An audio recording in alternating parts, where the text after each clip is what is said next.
Hello everyone, this is Nishu Garg from triumph classes और आज हम पढ़ेंगे class 10th maths NCERT solutions chapter 2 polynomials exercise 2.3 question number 3।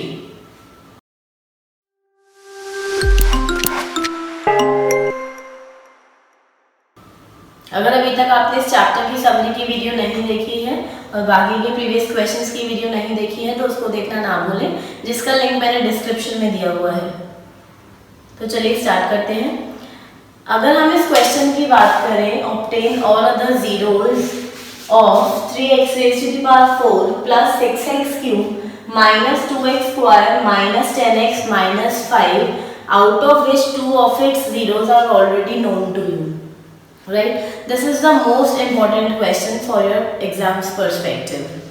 ठीक है, एग्जाम में ये क्वेश्चन आने के चांसेस बहुत ज़्यादा होते हैं और हर बार आता ही है इसका क्वेश्चन। ठीक है, अब यहाँ पर जो आपके पास गिवन पॉलिनोमियल है, ये इसकी जो डिग्री है वो कितनी है, 4। जैसा कि मैंने आपको समरी में बताया था, जिस पॉलिनोमियल की जितनी डिग्री होती है उसके उतने ही जीरोस होते हैं। तो यहाँ पर आपकी क्योंकि डिग्री 4 है तो इसके 4 जीरोस होने चाहिए। अगर 4 जीरोस होने चाहिए तो इसका मतलब 2 जीरोस आपको दे रखे हैं, तो 2 जीरोस आपको निकालने हैं। ठीक है, तो इस टाइप के क्वेश्चंस को हम कैसे करेंगे, जीरोस जो गिवन जीरोस है उनसे हम पहले एक क्वाड्रेटिक इक्वेशन बनाएंगे। ठीक है, क्योंकि आपके पास 2 जीरोस गिवन है तो क्वाड्रेटिक इक्वेशन फॉर्म करेंगे। अगर एक ही जीरोस गिवन होगा तो एक लीनियर इक्वेशन फॉर्म हो जाती है। ठीक है, तो हम क्या करेंगे, अब 2 गिवन जीरो से क्वाड्रेटिक इक्वेशन फॉर्म करने के लिए मैं आपको 2 तरीके समझाऊंगी। जो भी तरीका आपको इजी लगे आप उससे सॉल्व कर सकते हैं। मान लीजिए आपके पास एक पॉलिनोमियल है px = x + 5। ठीक है, अब आपको अगर इसका जीरोस निकालना है तो मैंने क्या किया, x + 5 को 0 के बराबर पुट किया तो x की वैल्यू कितनी आई आपकी, -5। तो अगर मैं इस पॉलिनोमियल में px की जगह -5 पुट करती हूँ तो -5 + 5 0 के बराबर आ जाएगा। तो मैं बोल सकती हूँ that -5 is the zeros of the polynomial.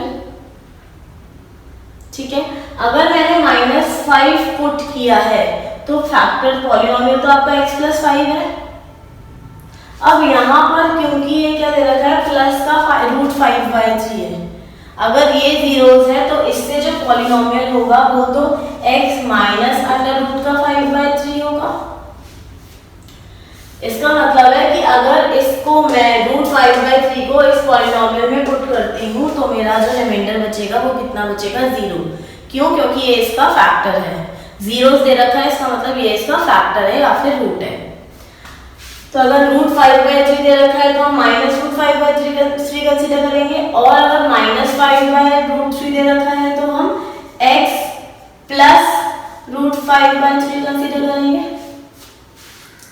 अब आपने एक आइडेंटिटी पढ़ी है a - b and a + b which is equals to a² - b²। तो आप यहाँ पे इसको लिख सकते हैं। तो इसका मतलब ये जो 2 जीरोस हैं x - a और x - b इस पॉलिनोमियल के फैक्टर्स हैं वो। तो मैं इसको लिख सकती हूँ x² - √5/3 का होल स्क्वायर। क्योंकि मुझे क्वाड्रेटिक इक्वेशन निकालनी है तो मैंने इसको = 0 इक्वेट कर दिया। तो हो जाएगा x² - √5 का स्क्वायर इज 5 और √3 का स्क्वायर इज 3 = 0। जब आप एलसीएम लेंगे तो क्या आएगा आपका, 3x² - 5 = 0। तो क्या इक्वेशन बनेगी आपकी quadratic, x² 3x² - 5 = 0। And this is the quadratic polynomial, जो कि अगर मैं इसको 3x² - 5 से अगर मैं डिवाइड करूंगी तो जो मेरा रिमाइंडर आएगा वो क्या आएगा, 0। ठीक है, एक तो तरीका ऐसे था कि आपने रिमाइंडर थ्योरम की हेल्प से कि जो जीरोस दे रखे थे वहां से आपने उसके फैक्टर्स निकाल लिए, उसके बाद आपने उनका प्रोडक्ट कर दिया तो आपको क्या निकल के आ गई, एक क्वाड्रेटिक पॉलिनोमियल। ठीक है, अब अगर सपोज एक और चीज मैं आपको बोलूं, सपोज अगर आपके पास कोई नंबर है 32, ठीक है, जिसमें 8 और 2 इसके फैक्टर्स आ रहे हैं 32 के, 2 फैक्टर्स आपको ऑलरेडी पता है। तो तीसरा फैक्टर निकालने के लिए आप क्या करोगे, बाकी के फैक्टर्स निकालने के लिए आप क्या करोगे कि इस 32 को इस 8 इंटू 2 से डिवाइड कर दोगे, तो तीसरा फैक्टर निकल जाएगा। तो हम क्या करेंगे, 32 को 8 इंटू 2 से जब हम डिवाइड करेंगे तो ये हो जाएगा आपका 16, सॉरी हाँ ये हो जाएगा 16 और ये हो जाएगा आपका 2, तो एक और फैक्टर निकल गया आपका 2। ठीक है, तो ऐसे ही हमने यहाँ पे किया, तो मतलब दोनों फैक्टर्स के हमें प्रोडक्ट करना पड़ा ना। तो ऐसे ही हमने यहाँ पर किया कि जो 2 फैक्टर्स गिवन थे उनके पहले हमने x की टर्म्स में उनको लिखा और उन दोनों का प्रोडक्ट कर दिया। देखिए उन दोनों का प्रोडक्ट कर दिया और वो किसके बराबर इक्वेट कर दिया हमने, 0 के। वहां से आपका क्वाड्रेटिक पॉलिनोमियल आ गया। इसका क्या मतलब हुआ, यहाँ पे क्या मतलब हुआ कि 2 इज आल्सो फैक्टर ऑफ 32। तो इसका मतलब यहाँ पे 3x² - 5 is factor of this polynomial. अब जब आप लॉन्ग डिवीजन करोगे तो वहां से आपकी क्वाड्रेटिक इक्वेशन बन के आएगी। उस क्वाड्रेटिक इक्वेशन की जब आप मिडिल टर्म स्प्लिटिंग करोगे तो फिर से 2 फैक्टर्स आ जाएंगे। तो 2 फैक्टर्स आपको दे रखे थे और 2 फैक्टर्स आपने बाद में निकाल लिए। ठीक है, तो ऐसे ही आपने इस गिवन पॉलिनोमियल के 4 जीरोस निकाल लिए। ठीक है, एक तो तरीका ये मैंने आपको बताया। दूसरा तरीका क्या है, इसको आप नोट कर लीजिए। दूसरा तरीका क्या है, अब आपको पता है कि 2 जीरोस जो दे रखे हैं वो है आपके पास अल्फा हो गया आपके पास √5/3 और बीटा हो गया आपके पास -√5/3। अब 2 जीरो से मैं क्वाड्रेटिक पॉलिनोमियल फॉर्म कर सकती हूँ, क्योंकि अगर इसके 2 जीरोस है इसका मतलब क्वाड्रेटिक पॉलिनोमियल के फैक्टर्स हैं आपके। तो मैं इसको जो क्वाड्रेटिक पॉलिनोमियल होता है, क्वाड्रेटिक इक्वेशन जो होती है वो क्या होता है, x² minus alpha plus beta into X plus alpha beta, यही होता है। x² minus alpha plus beta into X plus alpha beta is equals to 0। अगर आपको याद हो तो मैंने आपको बताया था चैप्टर नंबर इसी की प्रीवियस एक्सरसाइज में कि हम यहाँ पर एक कांस्टेंट k रखते थे, क्योंकि वहां पे मुझसे क्वाड्रेटिक पॉलिनोमियल पूछा था। यहाँ पर मैं 2 जीरो से क्वाड्रेटिक इक्वेशन लिख रही हूँ, इसलिए मैंने यहाँ पर k को नहीं लिखा। ठीक है, अब यहाँ पर है आपके पास x² minus alpha plus beta. Alpha आप यहाँ से अलग से वैल्यूज भी निकाल सकते हैं। अल्फा प्लस बीटा की वैल्यू निकलेगी √5/3 प्लस -√5/3। तो √5/3 माइनस √5/3 को मैं लिख सकती हूँ √5/3 minus √5/3 which is equals to 0। और अल्फा इंटू बीटा की वैल्यू निकालने के लिए √5/3 इंटू माइनस √5/3, तो माइनस का साइन तो रहेगा। √5 इंटू √5 हो जाएगा आपका 5 और √3 इंटू √3 हो जाएगा आपका 3। तो अल्फा प्लस बीटा की वैल्यू आ गई 0 और अल्फा इंटू बीटा की वैल्यू आ गई -5/3। ठीक है, ना x² minus alpha plus beta की वैल्यू निकाली आपने 0x plus alpha into beta की वैल्यू निकाली -5/3। अब क्योंकि ये 0x है तो इसको लिखने का कोई पॉइंट नहीं है, तो प्लस माइनस इज माइनस, तो कितना बचा आपका -5/3। एलसीएम लोगे तो 3 आएगा, ये हो जाएगा 3x² - 5 इज इक्वल्स टू 0। तो 3x² - 5 इज इक्वल्स टू 0। तो आपका पॉलिनोमियल वहां से भी वही निकला, यहाँ से भी निकला, बट मेरी प्रेफरेंस रहेगी, मैं आपको यही बोलूंगी कि आप अगर 2 जीरोस दे रखे हैं तो आप इस फॉर्म से क्वाड्रेटिक इक्वेशन आप अपने निकालिए, ताकि आपकी कैलकुलेशन मिस्टेक के कोई चांसेस ना हो। ठीक है, तो मैं क्या बोलूंगी, 3x² - 5 is a factor of 3x⁴ plus 6x³ minus 2x² minus 10x minus 5। ठीक है, अब मैंने आपको बोला फिर उसके बाद आपको क्या करना है, लॉन्ग डिवीजन। तो हम करेंगे यहाँ पर लॉन्ग डिवीजन।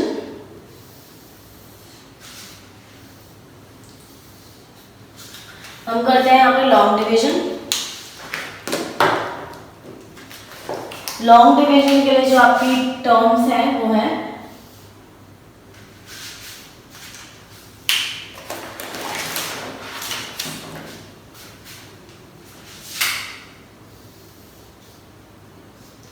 ये है आपका 3x² माइनस 5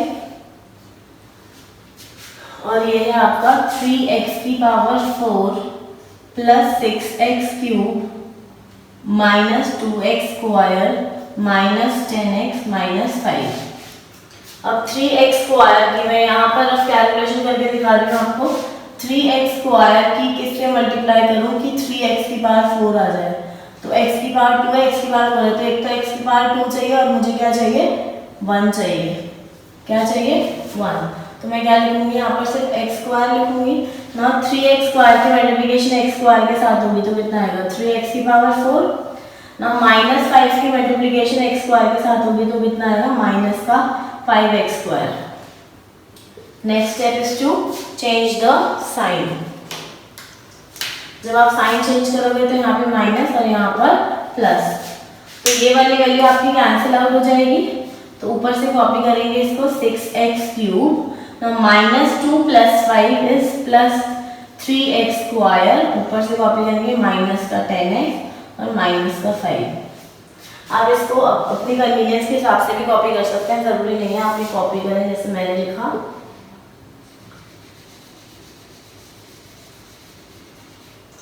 माइनस का 10x कॉपी कर लीजिए, ठीक है।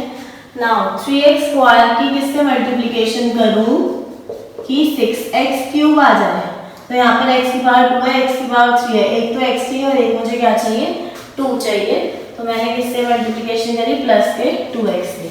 तो 3x² इंटू प्लस का 2x इज 6x³ और minus 5 into 2x is minus का 10x। Next step is to change the sign. तो आपका प्लस है तो आपका माइनस, ये प्लस, तो 6x³ minus 6x³ got cancel and minus का 10x प्लस का 10x गॉट कैंसिल। अब क्या बचा आपका, एक तो बचा 3x² और एक टर्म बची आपकी माइनस 5। एंड मेक श्योर अगर रिमाइंडर आपका यहाँ पर 0 नहीं आता है डिवाइड करने पर, इसका मतलब आपने कुछ कैलकुलेशन बार 101% किया है, तो उसके लिए आपको दोबारा से अपना पूरा लॉन्ग डिवीजन का प्रोसेस चेक करना पड़ेगा। तो 3x² की किससे मल्टीप्लिकेशन करूंगी 3x² आ जाए 1 के साथ, तो मैं यहाँ पे क्या लिखूंगी प्लस का 1, तो ये हो जाएगा आपका 3x² minus 5 into 1 is minus 5। Next step is to change the sign. तो यहाँ पे लिखा मैंने माइनस और यहाँ पे लिखा मैंने प्लस, ये आपका कैंसिल, ये आपका कैंसिल, रिमाइंडर कितना बचा आपका 0। अब हमने ये पढ़ा है। अब यहाँ पर जो आपका क्वेश्चन आया this is a quadratic polynomial, तो 2 जीरोस तो आपने जो ऑलरेडी गिवन थे वहां से निकाल लिए, 2 जीरोस आप इस क्वाड्रेटिक पॉलिनोमियल से निकालेंगे। तो आप क्या लिखेंगे dividend is equals to divisor into quotient plus remainder, right.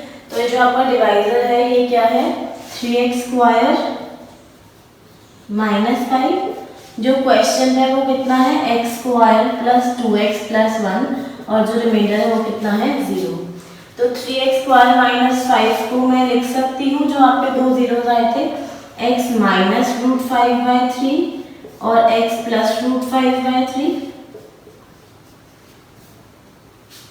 देखिए यहीं से तो निकाले थे मैंने, राइट, ये वाली वैल्यूज।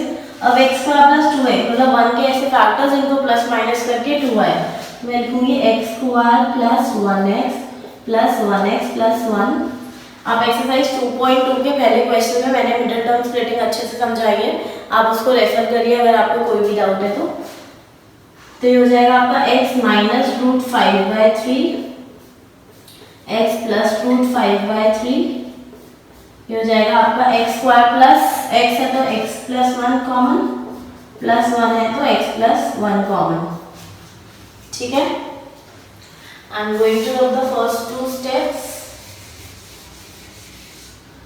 उम्मीद है अब तक आपने लिख लिया होगा। I am going to erase it. तो क्या लिखेंगे आप next,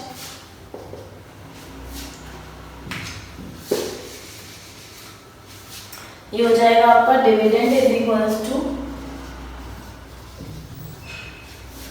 x minus √5/3 x plus √5/3, दूसरा फैक्टर हो जाएगा आपका x प्लस 1 और x प्लस 1। अब यहाँ पर तो दोनों जीरो का दोनों, इसको जीरो के बराबर इक्वेट करूंगी तो क्या आएगा -1 और -1, तो आप क्या लिखेंगे 4 zeros of px is equals to √5/3 minus का √5/3 माइनस का 1 एंड माइनस का 1 and this is your answer.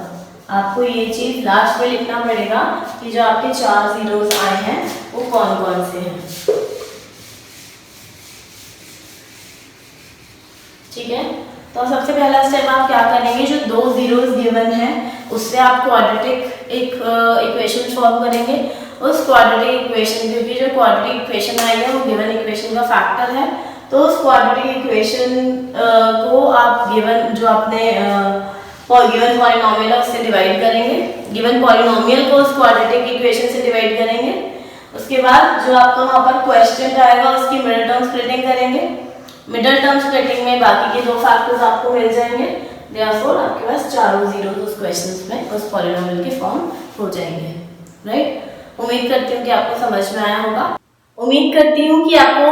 आया होगा। अगर आप ऐसी ही वीडियोस रेगुलरली देखना चाहते हैं तो नीचे दिए गए सब्सक्राइब बटन पर क्लिक करें एंड इस वीडियो को लाइक एंड शेयर करें। इस वीडियो से रिलेटेड अगर आपकी कोई क्वेरी है या आप किसी और टॉपिक या क्वेश्चन पर वीडियो चाहते हैं तो हमें कमेंट करके बताइए। Thank you and see you soon.